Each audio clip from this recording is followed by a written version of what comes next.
নমস্কার বন্ধুরা, আজ দুপুরবেলায় বানিয়েছিলাম আমি এগ কারি। এগ কারি বানানোর জন্য প্রথমে আমি কড়াই সর্ষে তেল দিলাম। তেলটা গরম হয়ে গেলে আমি দিলাম একটা দারচিনি, 4-5টা লবঙ্গ আর দিয়েছি একটা স্টার আনিস। এবার ফোড়নটা দেওয়ার পর আমি একটা বড় সাইজের পেঁয়াজ কুচি করে নিয়েছিলাম। সেই পেঁয়াজটাকে আমি ব্রাউন করে ভেজে নিলাম। ভেজে নেওয়ার পর আমি একটা ছোট সাইজের টমেটো কুচি দিলাম। এরপর একে একে আমি বেসিক যে মশলাগুলো হয়, গুঁড়ো মশলা, সেগুলো দেবো। ধনে গুঁড়ো, জিরে গুঁড়ো, গরম মশলা, কাশ্মীরি মির্চ পাউডার, একটু লাল লঙ্কার গুঁড়ো, হলুদ, আর দিলাম অল্প একটু জল আর নুন। নুনটা দিলাম যাতে টমেটোটা খুব তাড়াতাড়ি সেদ্ধ হয়ে যায়। এবার মশলাটা খুব ভালো করে আমি কষাবো যাতে মশলার কাঁচা ভাবটা না থাকে।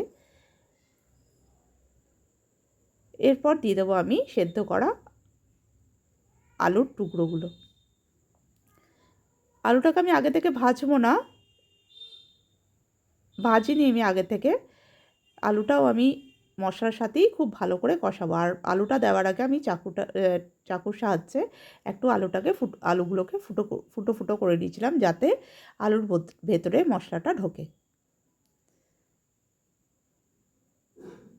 এরপর আলুর সাথে মশলাটা খুব ভালো করে আমি কষিয়ে নেব।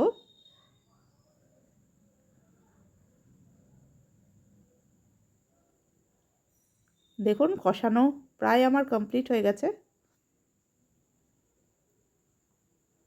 কালারটা কত সুন্দর এসছে না, দারুণ লাগছে। আর এটা খেতেও দুর্দান্ত হয়েছিল। ব্যাস, আমার মশলা প্রায় কষানো কমপ্লিট।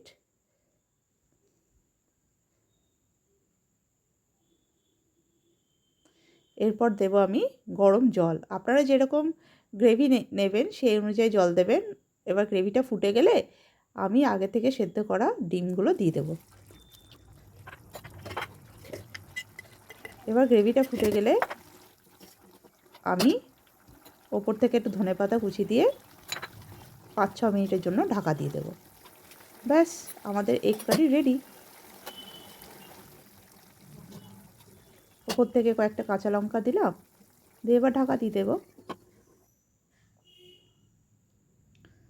ব্যাস, আমাদের এগ কারি রেডি। এইভাবে একবার করে দেখুন আর আমাকে জানাবেন কেমন হয়েছিল। আমার রান্নাটি দেখার জন্য থ্যাংক ইউ।